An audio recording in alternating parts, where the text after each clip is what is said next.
I want to read your names again. So get to know you, who you are. Jason Goldfarb, James Fitzgerald, I know. Robert Ryan, I know. Robert Berger, I know. Juan Wadley, I know. Chia Su. Blake Wilson. Marcus Harrigan, Harry Ginfo. Lauren Brown, I know. Mahmoud Zaidan, I know is not here. Drew Chagall. Here. And Irina Gugushiva. And Marissa Sabat.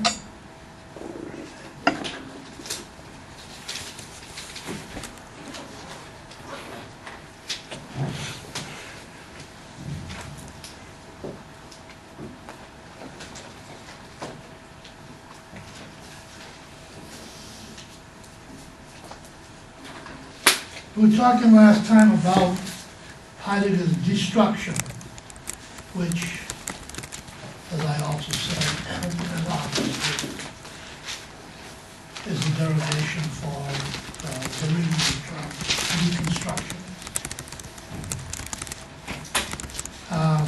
And we were reading the passage in the introduction to Reading Time, where he we were about to read it.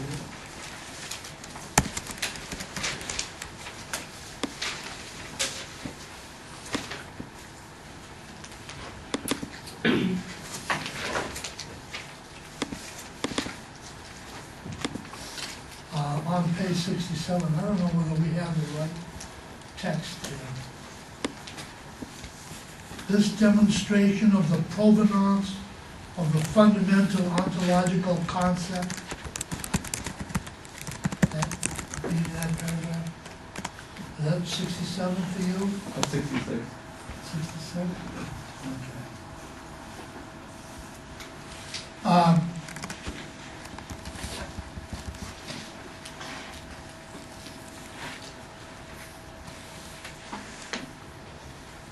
What I was saying last time is that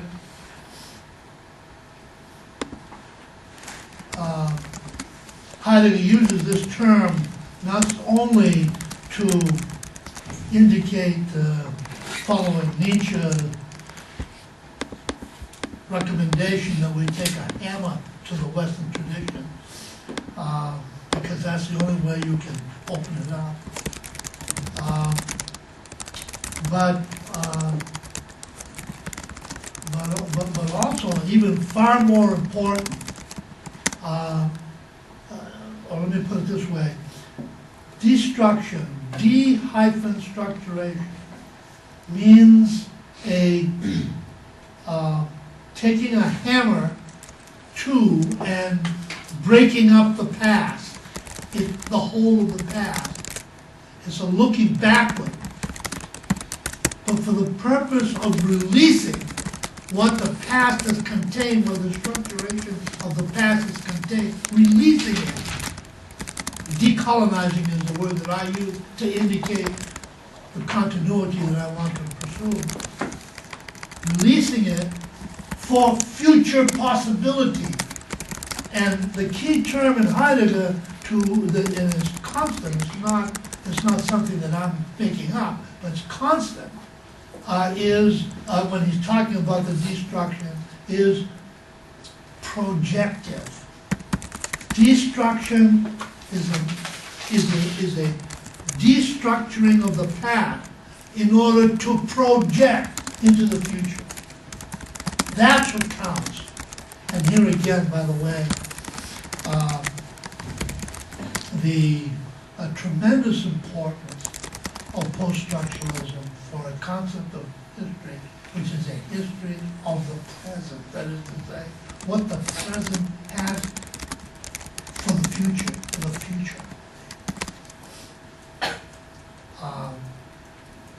not an academic exercise defining a giving a definition or name and an image for a moment in the past, history as in those terms.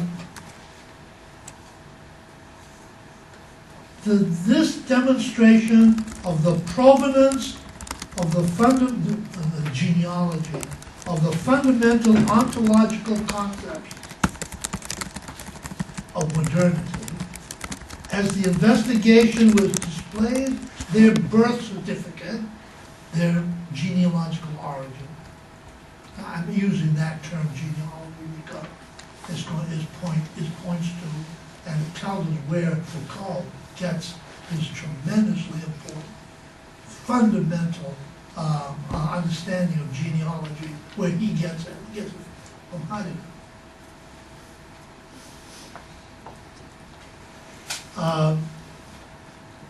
To say nothing about all those philosophers and theorists who have followed Foucault vis-a-vis his genealogical analysis of Western modernity.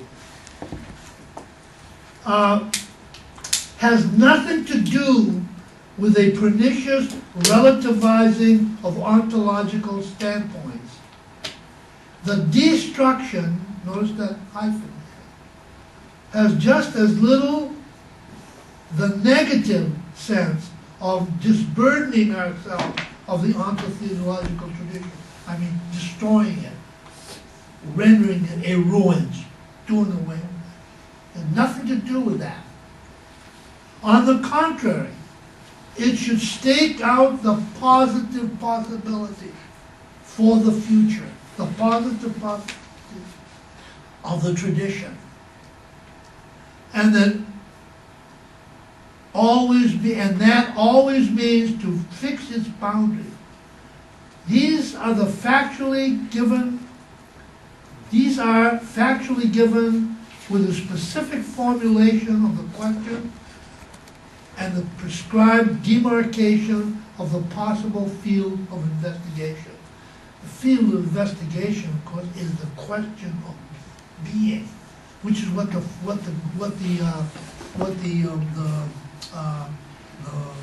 Western tradition by the Greeks, through the Greeks,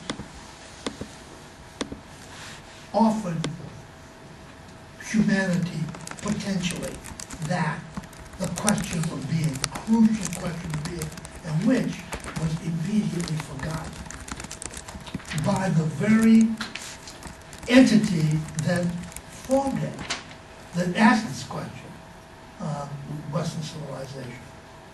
And that's why the need for the retrieval of that moment, that epochal moment, to rethink it. Heidegger calls that rethinking of a retrieval, wiederholung, repetition. But as I said last time, repetition does not mean just repeating it. Repeating it in precisely the sense of rethinking what the way it has been thought has closed off and negated its possibility. The crucial term, of course, is potentiality, as I've been saying. Possibility, potentiality. Futural, and therefore it's always futural, always futural. And as I've also said, and will continue to say,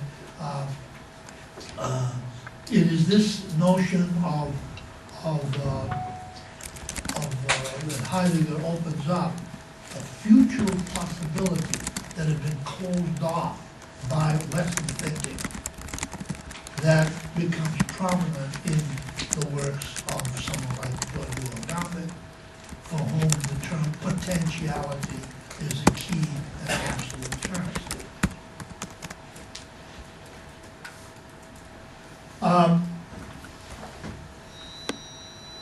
These are factually given with a specific formulation of the question of being and the prescribed demarcation of the possible field of investigation. Negatively, the destruction is not even related to the past. Its criticism concerns today. Again, that sense of what really counts is the present moment.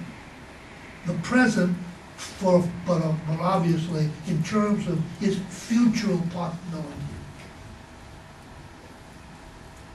And the dominant, its criticism concerns today and the dominant way we treat the history of ontology, the metaphysical, modern version of the metaphysical interpretation being modernity at large. When I use the word modernity, I should clarify a little bit. There are two senses, especially for those of us who are in literary studies, that might be confusing. The term modernity might be confusing because in literary studies, what is called modernity, modernism, is a moment, a very specific moment that emerged from the period of about 1880 through about 1960, to the postmodern period. Prior to the postmodern period, that period involved a new criticism, involved a certain kind of representation of reality, fictional and poetic, which focused primarily in opposition to realism, focused on the formal potentiality of literature, a formal potential. That's what has come to be called modernism. And usually it's defined from modernity by a capital letter. When I use the word modernity, I don't mean it in that modernist sense. T.S. Eliot, Yeats,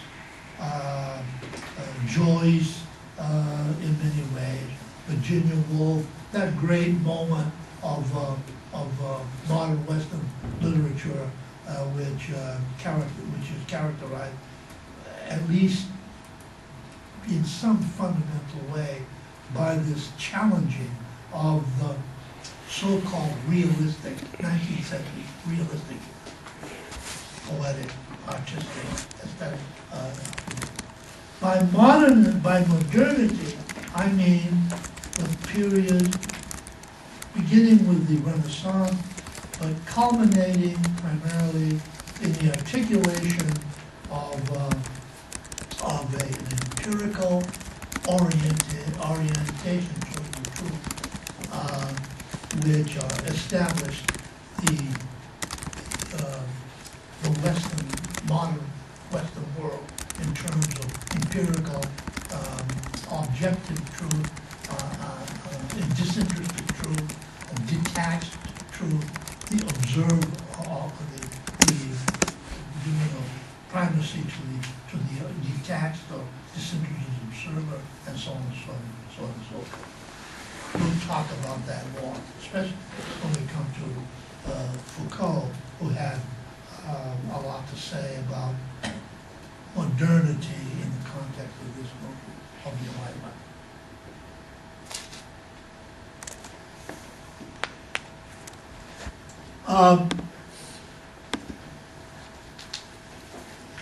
Negatively, the destruction is not even related to the past.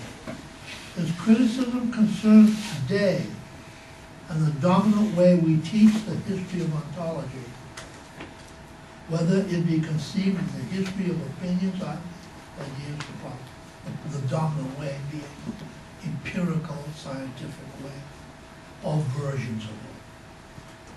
However, the destruction does not wish to bury the past in nullity. Project is not to destroy the past. it has a positive intent. Its negative function remains tacit and indirect.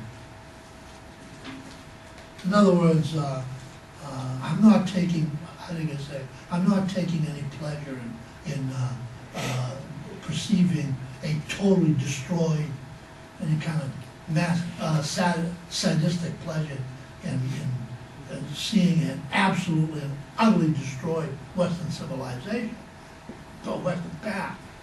I have no interest in that. I'm only interested in what that produces for the future, for the present, and for the future. However, the destructor does not wish to bury the past in knowledge. It has a positive intent. Its negative function remains tacit and indirect. I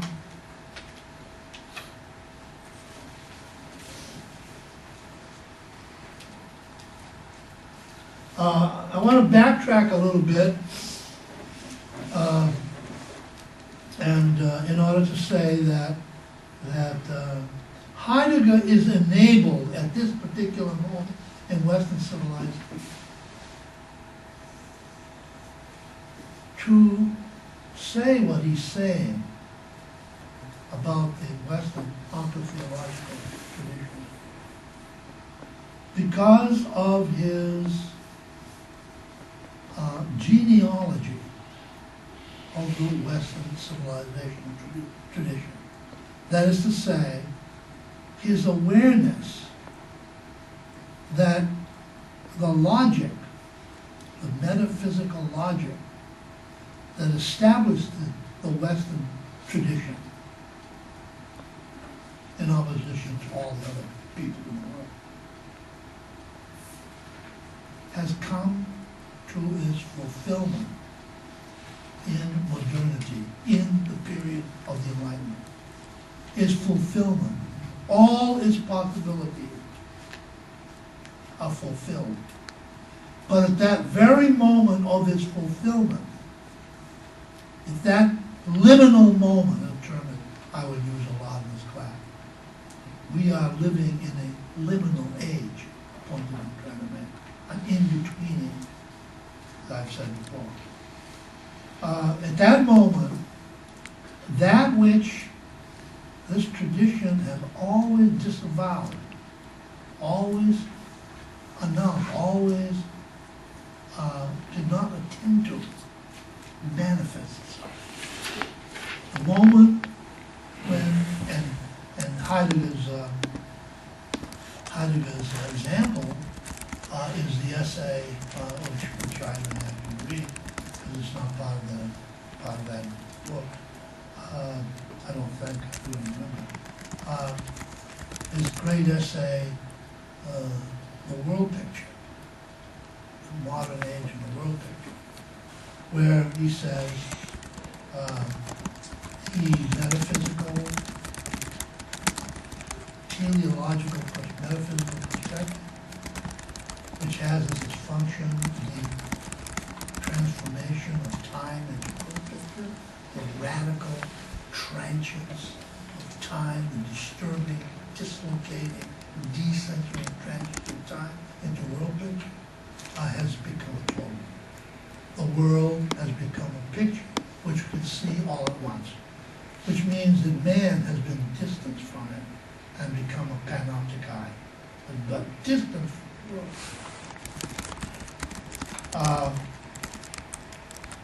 It's at that moment that gives Heidegger and the post-structuralists the opportunity to see what has been priced, what has been disavowed in the process of the fulfillment of that tradition. And that is, and here I have to say, Heidegger, maybe himself, a lot of the post-structuralists, when they saw it, backed off from it. Didn't want to really confront it. Shrank back from it. I use that word because Heidegger used that word to talk about someone in the modern period who did exactly that when he confronted the nothing, Kant, in being time.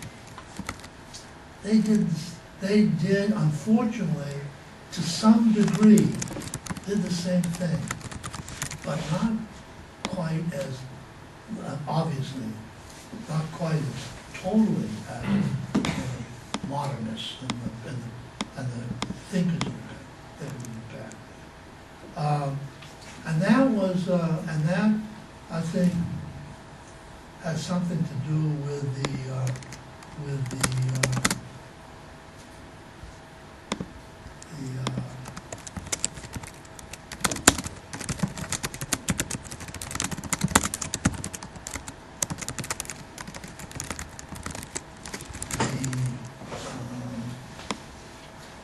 holding back of the tying up, not the annulment, but the slowing down of, and the rendering uncertain what I've been calling the post-structuralist revolution, and thus transforming a revolution into something that has been easily challenged to the point where post-structuralism no longer has the kind of bite that it had, say, 20 years ago. And therefore, the emergence of the second wave of post-structuralists, what I call post-post-structuralists, the second part of the group that we're going to be talking about this class, beginning with Dante and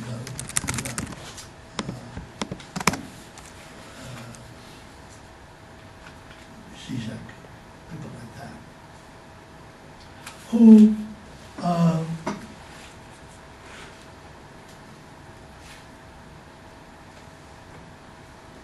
very much aware of the fact that structuralism, post-structuralism came to an impasse when it did not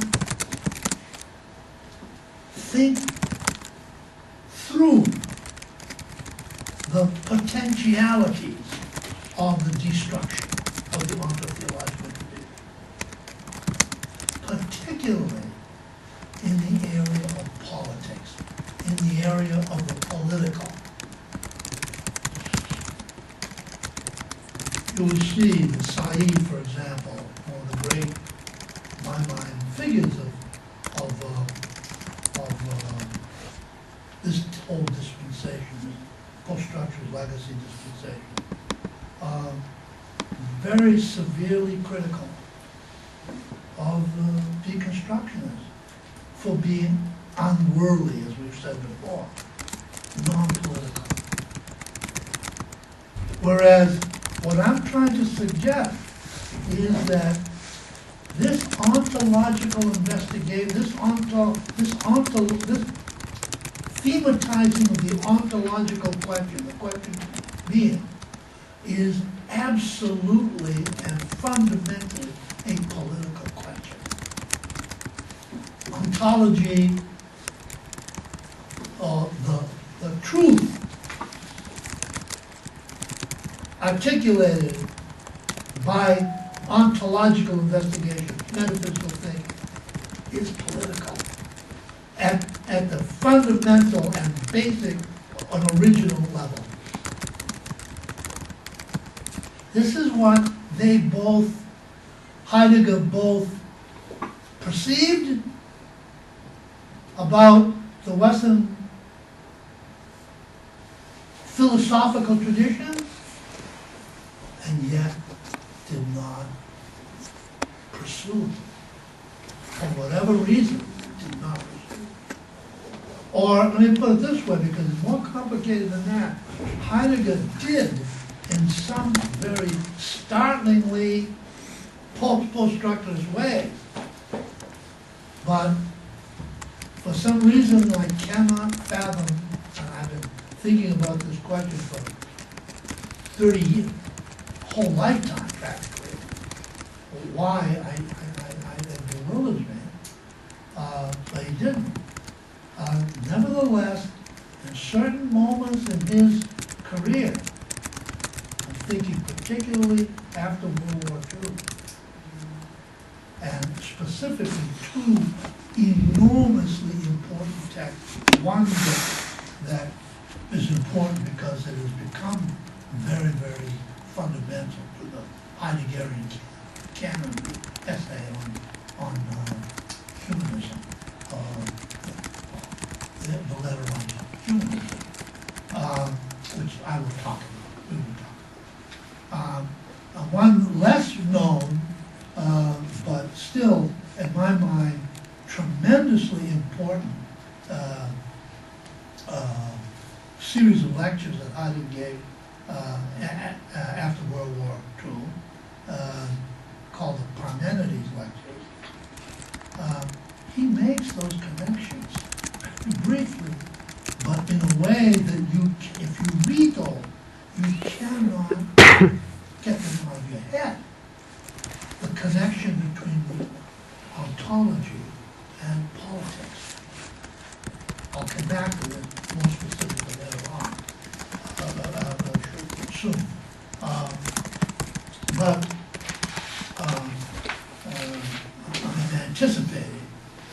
I'm anticipating, of course, the structure of this course, which is, as I've been saying, has to do with the idea that the truth in its most ontologically reduced understanding is political. Is political. You cannot separate the truth as the truth has been represented in the Western tradition from the beginning, and a certain kind of coercive politics, a certain kind of totalitarian politics. That's the fundamental thesis. And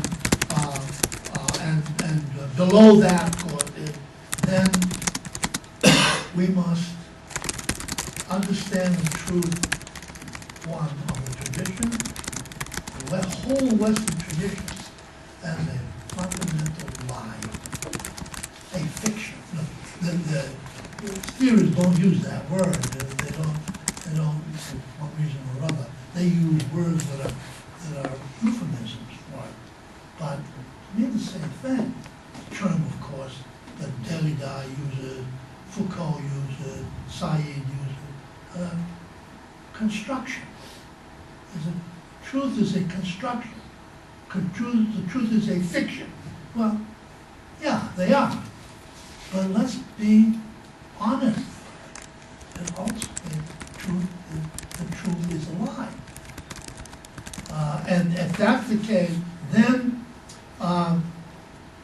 what this destruction of the Western ontotheological tradition demands from us is to,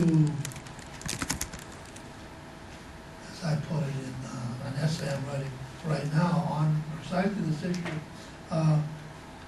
speaking the lie of the truth to power.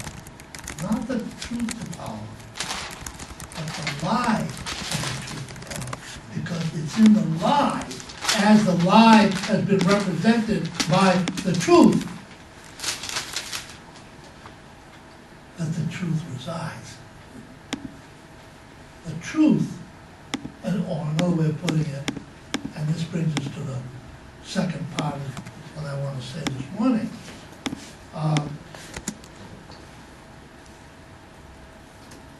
Truth in the Western tradition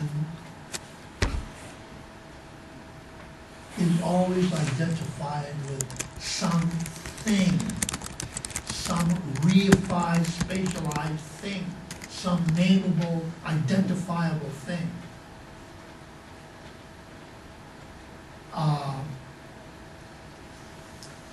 And that, therefore, which it will do everything to challenge is that which is no thing, which is not a thing, which is nothing, which is, Heidegger's term is das Nicht, the nothing, the nothingness of being, which is ontologically, in fact, prior to this representation, being.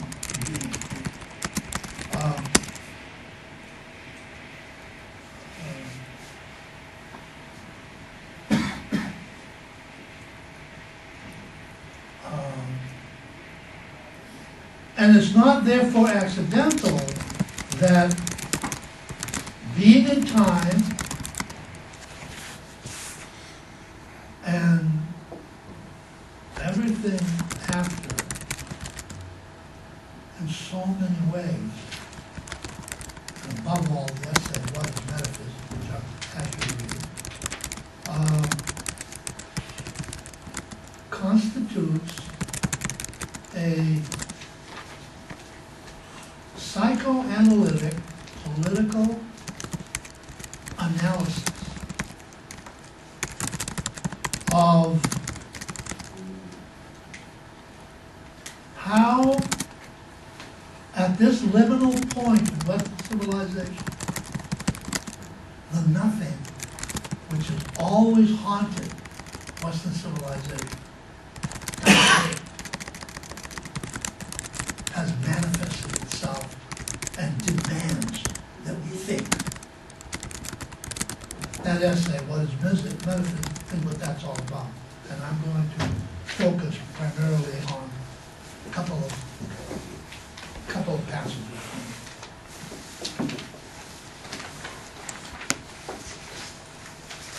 Excuse me?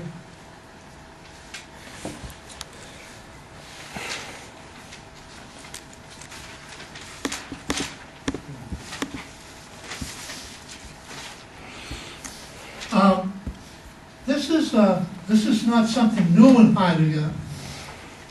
This is not something new in Heidegger. The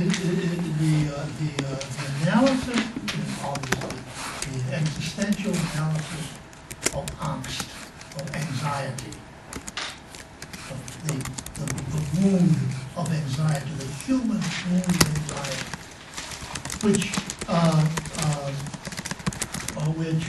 is fundamental, repeated over and over again in being in time.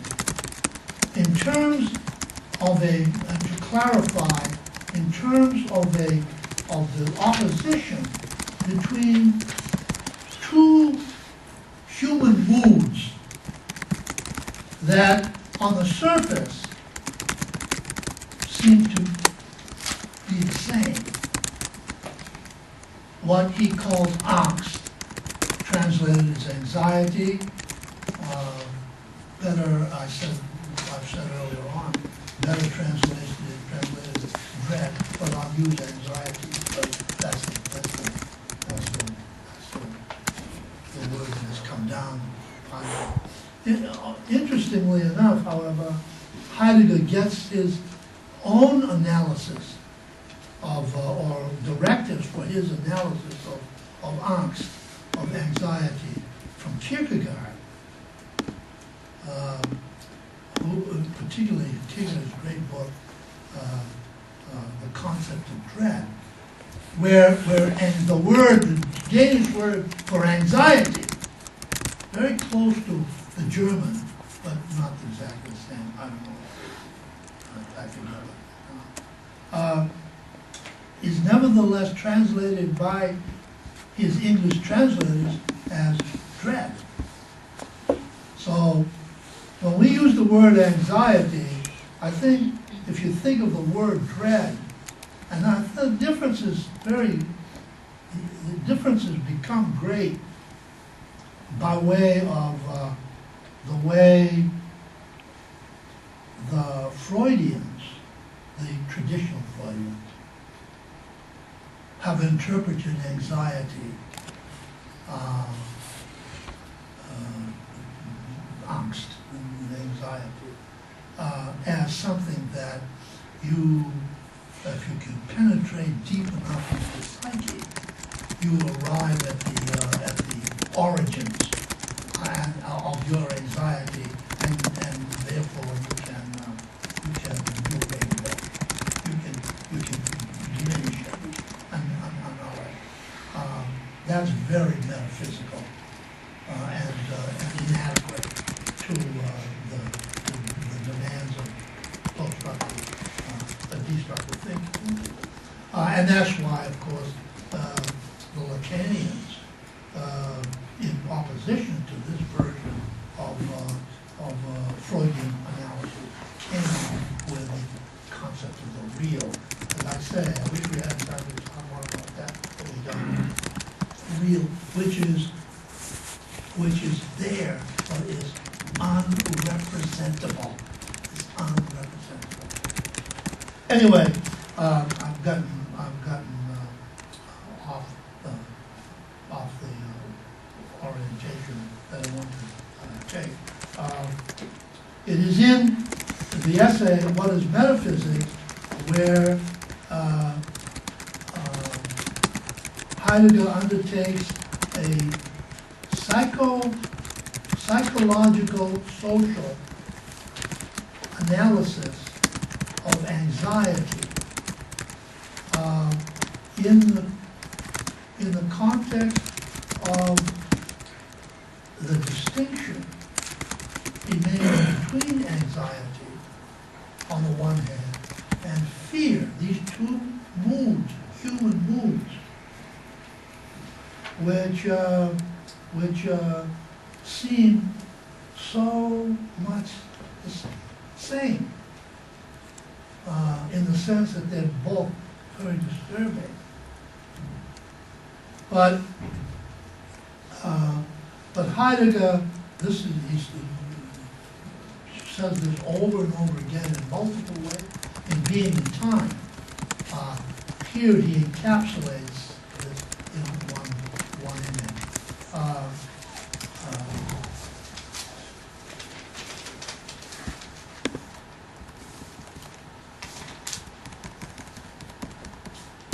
On page 102. Does not such an attunement in which man is brought before the nothing itself occur in human existence? This can and does occur, although rarely enough and only for a moment, in the fundamental mood of anxiety, the fundamental human mood of anxiety. Everyone have the page?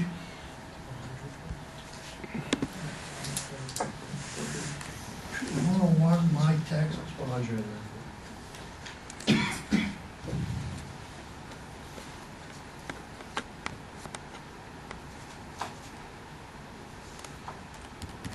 What page is it?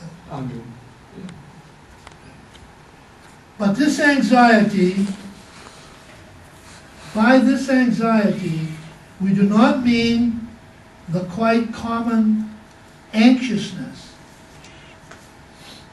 ultimately reducible to fearfulness, fear, Furcht, which all too readily comes over us. Anxiety is basically different from fear. Basically, fundamentally different from fear. We become afraid in the face of this or that particular being that threatens us in this or that particular way. Fear in the face of something is also, in each case, a fear for something particular. And in that context, of course, we know what we're afraid of and can therefore do something about it. Run away, attack it. It's nameable. So we are given the option. Fear allows us the option of doing something about it.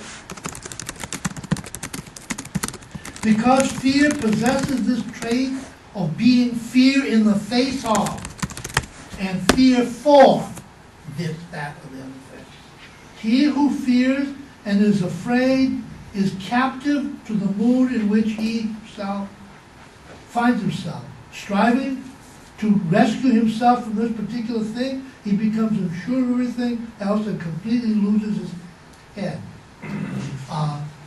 I would also add here, he not only loses his head, much more fundamentally, he is enabled by the name that he is given to the thing that causes fear to react in some basically productive way. And I'll expand on this in a minute. Anxiety does not let such confusion arise. Much to the contrary, a peculiar calm pervades it. Anxiety is indeed anxiety in the face of, but not in the face of this or that thing. But not in the face of this or that thing. Anxiety in the face of is always anxiety for, but not for this or that thing. The indeterminateness of that in the face of which and for which we become anxious is no mere lack of determination, but rather no mere lack of determination. Well, if I name what is indeterminate, solve the problem.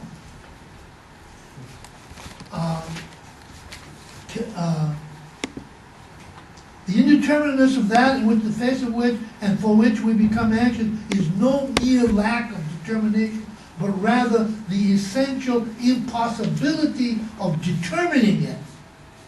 In a familiar phrase, this indeterminateness comes to the fore.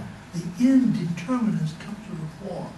Of course, he's anticipating the term that will identify that indeterminateness as nothing. In anxiety, we say, let me back up, by the way, I think it's important to include in our discussion, is that how is it that all of a sudden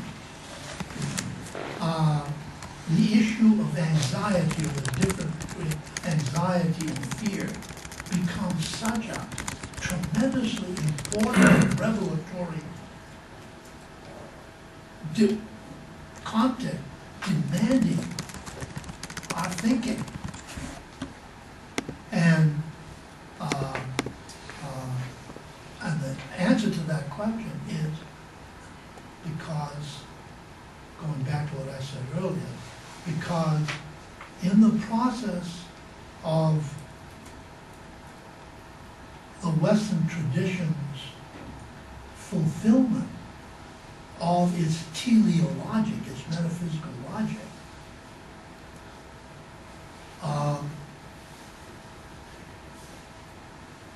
it has produced the very thing, this is what I mean by haunting, the haunting of the nothing, has produced the very thing, the very non-thing, the very indeterminate it, quote unquote, that will undermine its authority. That's what I mean by the liminal point. Heidegger is drawing on the very general notion, particularly after World War I, very particular notion that pervades Western civilization. That sense of anxiety that something not that the truth of Western civilization is inadequate to subdue that sense of anxiety which has been precipitated by modernity itself. That's why anxiety is such a crucial term for Kierkegaard. Kierkegaard saw that initially, even in the 19th century, and why Heidegger picks up on it and makes it so fundamental. It's not just any emotion, any human mood. It's one that the modern tradition has precipitated in all of us. And therefore, demands thinking, and this is one of the great achievements of Heidegger, is to think anxiety in the way he does. To me, however, such a cliche, the angst, as is now pronounced by American kids, angst, as such a cliche as it is yet to be fully understood. And as a consequence, we're missing a lot of potential in that phrase, which is one reason why I keep coming back to the enormous potentiality of Heidegger's analysis of angst. In anxiety, we say, one more point that needs to be made. You have to, you don't have to, but I think that it's helpful to read this particular passage, one will read it right now. In anxiety, we say, one feels ill at ease, as is unheimlich. It's helpful to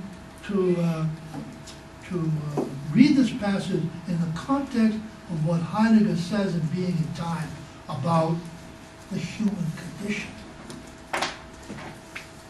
And in opposition to the way that the human condition has been interpreted in the ontotheological tradition, particularly by the theological moment, man is put there in the world as a fundamental agency for the fulfillment of God's work, creation, so that man's function is as a vocation function. His function is to serve. His calling is to serve this higher cause, to labor in the vineyards of the Lord. So he partakes in the creation of a work of art called universe. Heidegger says, in reality, man has been geworfen, thrown into the world. There's no line of reason, he's just there. There are no external forces, causes, no logos that put man in the world to serve a purpose. He's just there. It's an accident of being. The way being works itself out.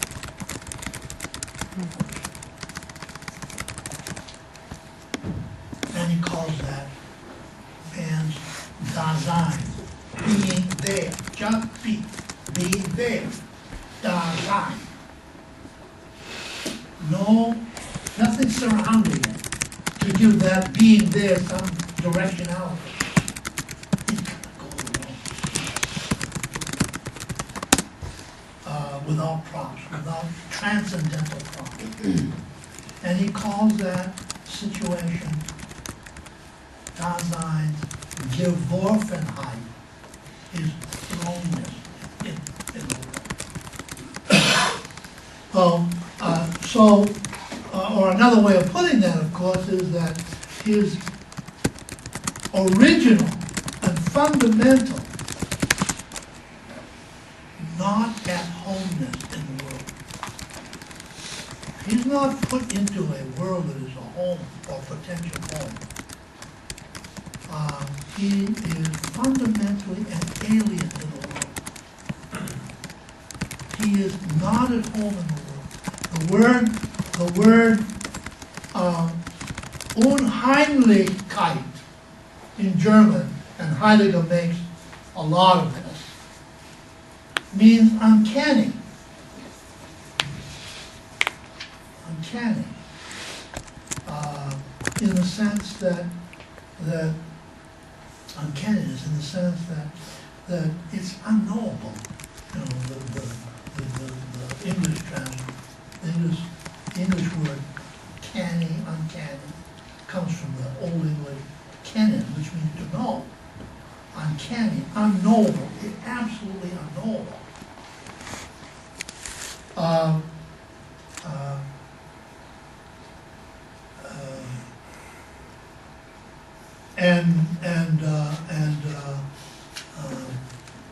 And therefore you can see why it's associated with being at home or being not at home.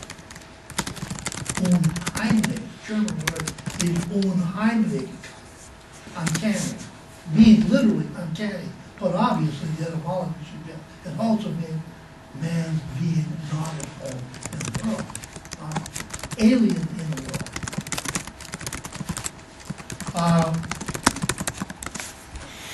I stress that because the bottom line is, or I stress that primarily because you will see as we move through one philosopher, one theoretician to the other, not least Edu Said, that what becomes incredibly prominent in the process of this whole post-structuralist history, as you might guess from the word post-structuralism, when you structure something, you domesticate the uncanny, and you therefore, in domesticating, you impose a will to power on it, but also you familiarize it, you domesticate it, you make it an at-home situation. So what you're going to find, what we're going to see as we progress is that fundamental to the whole post-structural orientation, as the Heidelberg post suggests, is the condition of the exilic consciousness, the alienated or exilic consciousness. This is, above all, of course, a point that Edu Said makes about the role of the modern, contemporary intellectual. He necessarily must be exiled. A lot more about that later on. But I think it's worthwhile, pointing to that future from the reading of this particular paragraph in Being Time, in What is Metaphysics. In anxiety, we say, one feels ill at ease. Es ist einem unheimlich, uncanny. A sense of being alienated from being not at home. What is it? And notice, by the way, in order to emphasize the easy way in which the nothing can be transformed into something, and to point out that he puts always the it in quotation marks to indicate this is not an it, this is the antithesis of an it.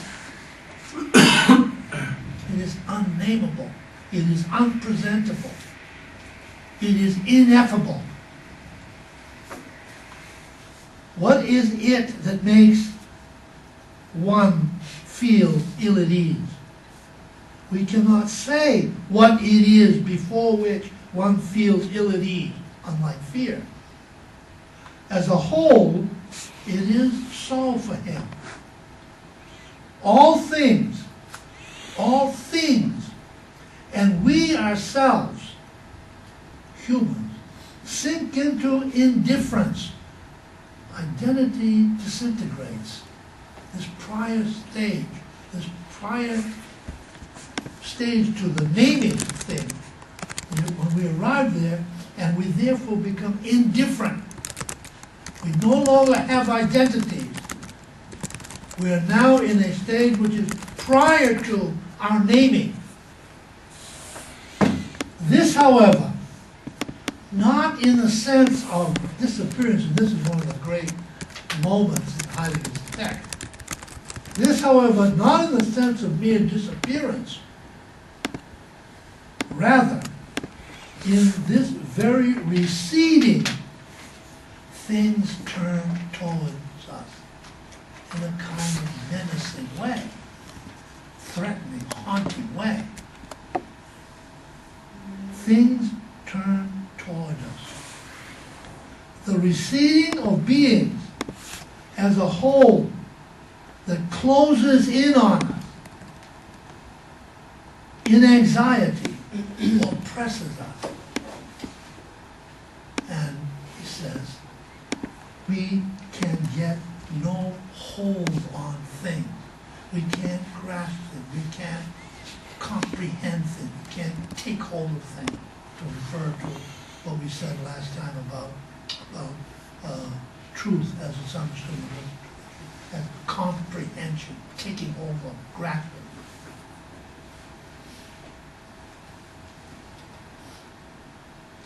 In the slipping away of beings, only this no hold on things comes over us and remains.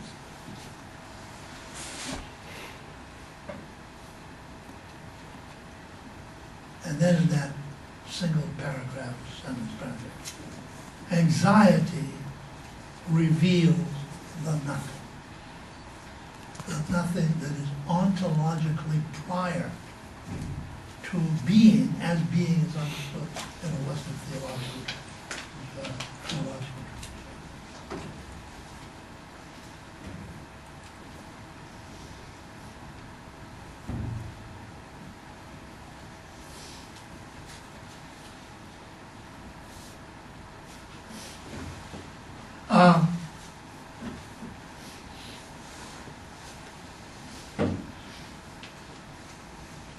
We hover in anxiety.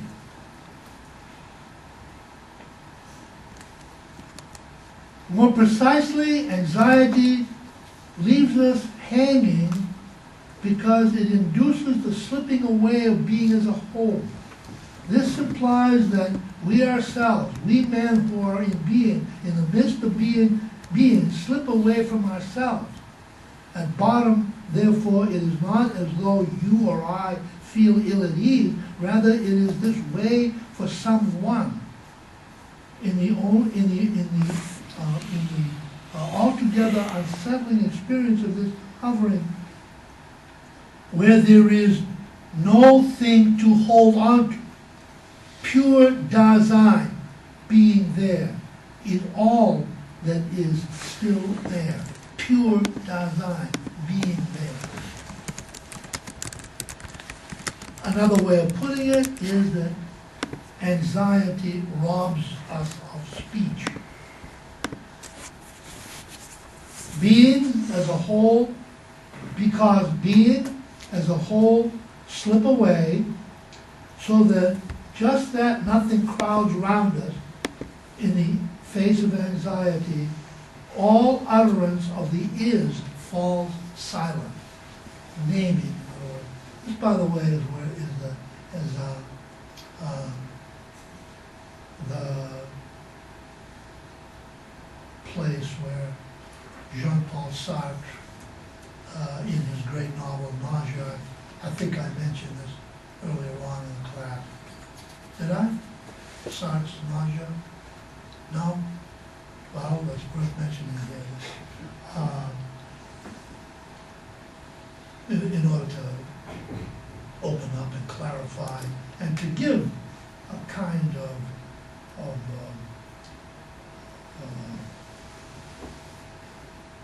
popular, let's say, resonance, because Sartre's Nausea as I remember when I was in graduate school, nausea was a kind of Bible for every thinking student. They all carried their nausea in their pockets. It was literally like a biblical script. And they all would cite lines from it, quote verbatim, line. So, and of course, this is where the whole dynamics of angst comes from. The angst, or as the Americans would refer to it. So that's a kind of popularism, but also, and so I point this out both to show how immensely significant this moment of Heidegger's text is, vis-a-vis the influence on great existential thinker, Jean-Paul Sartre, and the whole world Sartre lived in, but also to suggest how the infidelity to the event trivialized it by way of it's becoming a pop term for young Europeans, Americans, as expressed in the mispronunciation. Angst. It's the same way with, by the way, I think of a lot, same way with the term awesome. The word awesome derives from, we'll have a chance to talk about this in the process of the course. I may have made reference to that word somewhere earlier on. The word awesome, which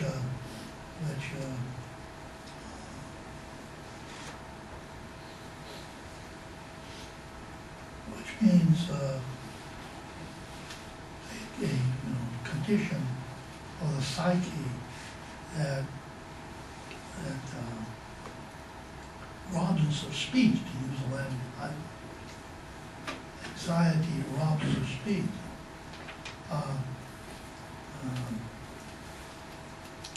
And the way it's just come to be used. And this, of course, is a reference to the distinction that philosophers and theorists have made between beautiful and the sublime.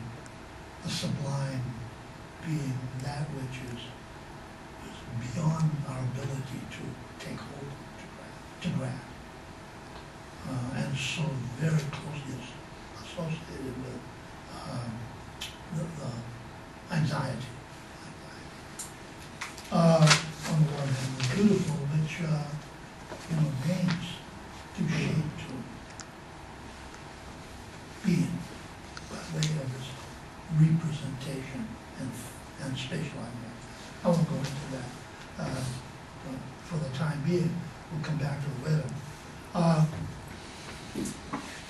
But here, anxiety robs us of speech, but let's be very careful about what he means. This is very important, see, what he means by when it robs us of speech.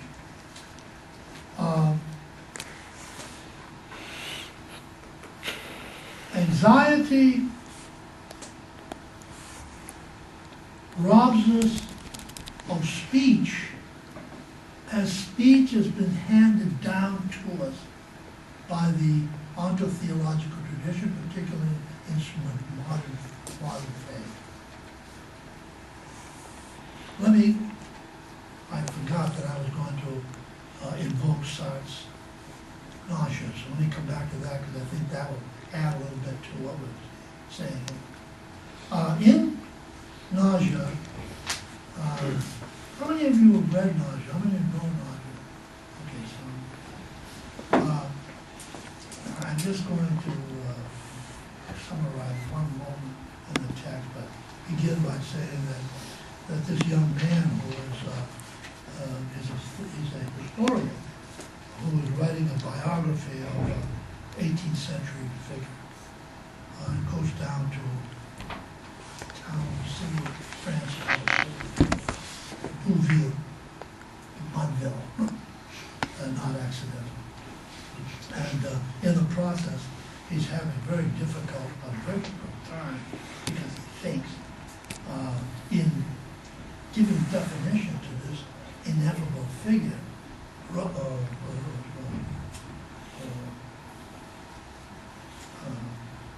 his name, this historical figure, having a difficult time giving him an identity, and is in the trouble of identifying him.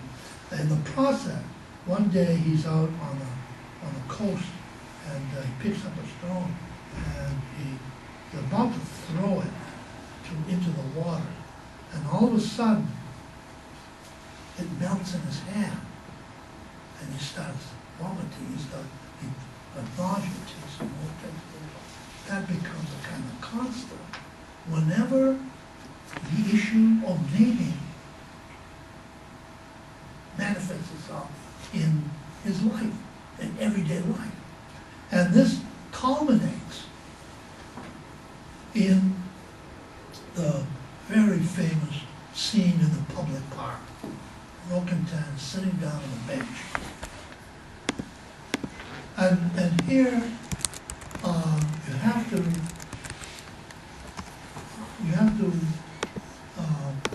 have the context aside, framing the situation and putting the situation. And it's a public park. It's a public park. But translators refer to it as the French word, the translator miss, calling it a public park, miss the resonance of the French word jardin public, public garden, public garden. You put it that way, and the context that way, a public park as a kind of symbol in little of what? Of the Garden of Eden, where at the key moment in which, in the Old Testament, Adam, who is there in the park, is visited by one of the archangels, I think it's Gabriel, and gives him the word, the logos, which enables Adam to name and domesticate the beasts.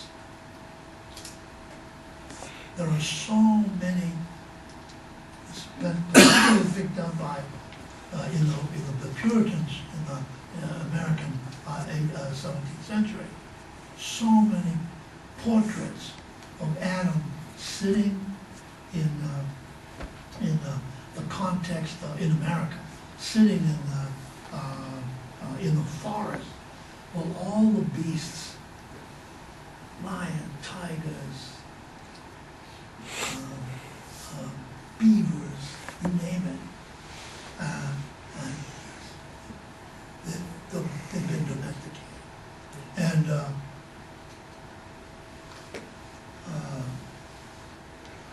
anecdotally, let me also add that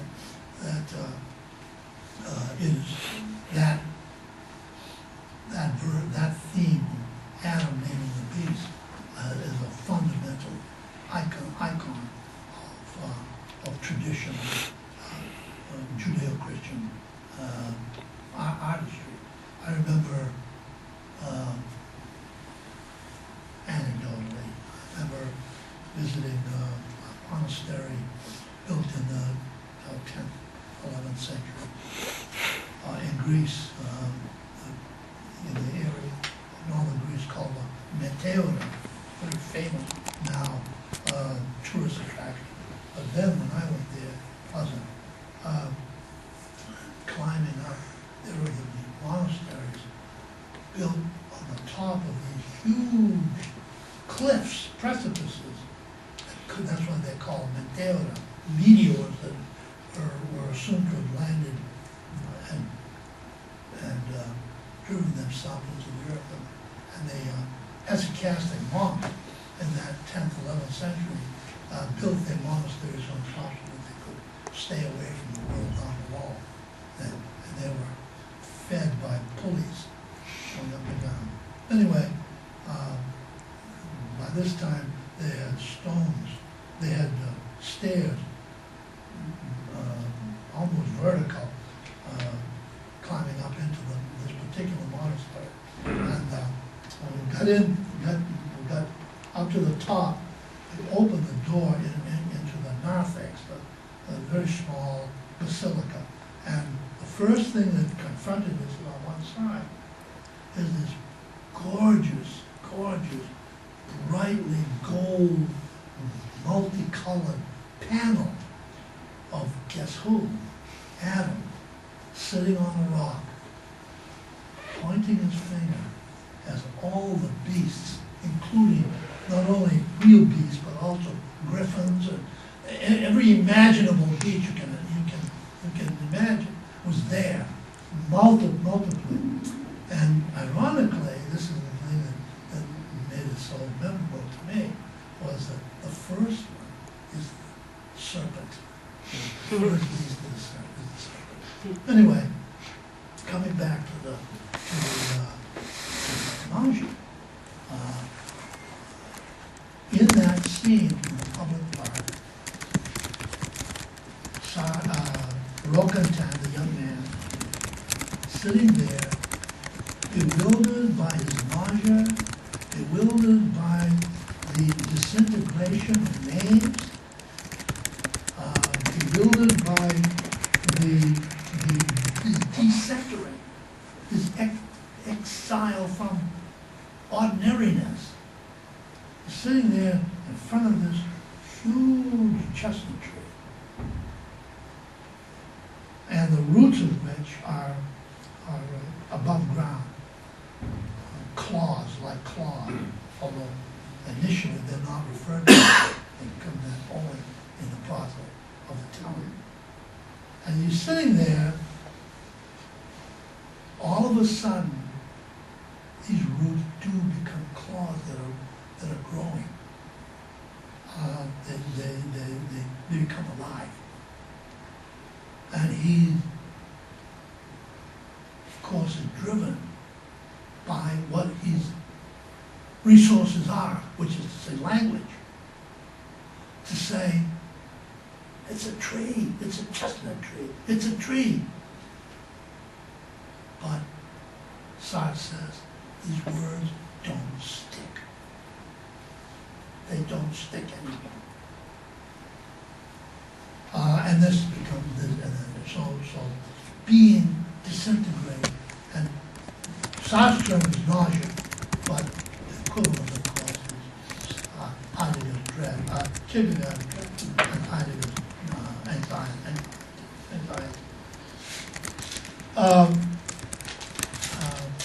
The nothing at this particular liminal point in Rokantan's life discloses itself irredeemably, irreparably.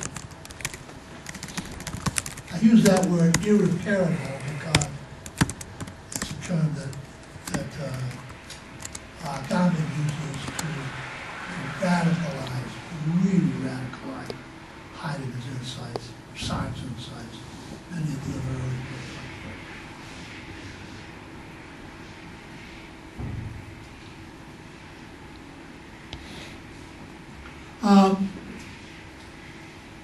but coming back to Heidegger says, anxiety robs us of speech.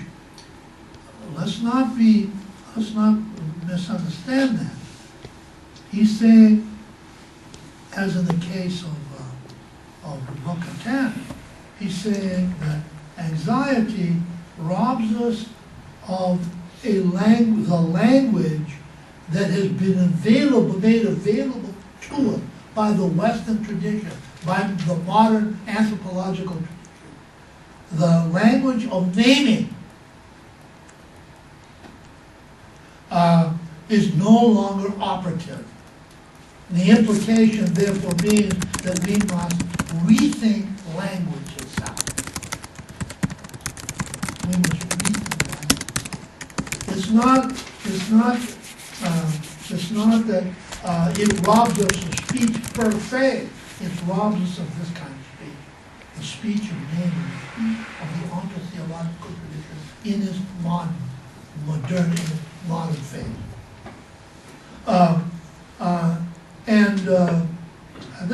This, of course, is justified. This way of putting it is justified by the fact that Heidegger is extraordinarily aware of another aspect of anxiety, which is associated with the notion of the sublime, the indeterminateness of being, which, and a long tradition going back to the original Greeks, particularly Greeks, that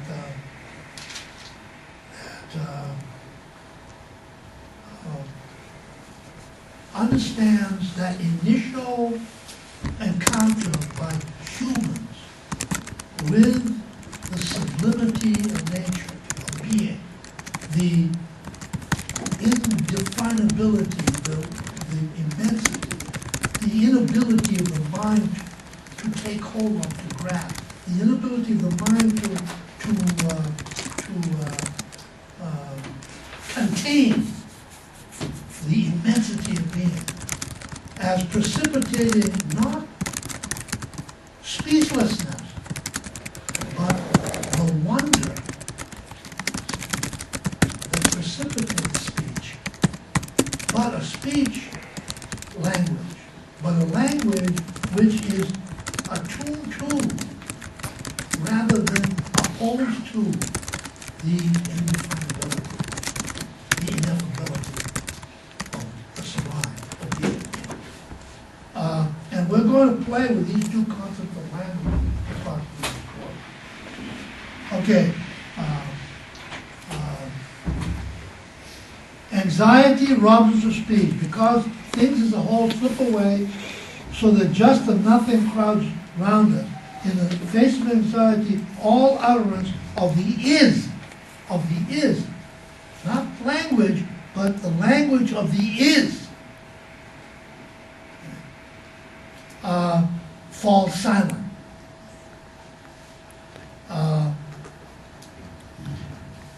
One last point. Well, let's finish that and then we'll make one last point. That in the malaise of anxiety, we often try to shatter the vacant stillness with compulsive talk, only proves the presence of the nothing. That anxiety reveals the nothing man himself immediately, demonstrates when anxiety has dissolved. In the lucid vision sustained by fresh remembrance, we must say that there in the face of which and for which we were anxious was really nothing. Indeed, the nothing itself as such was there. Da-Sein, being there. Da-Sein.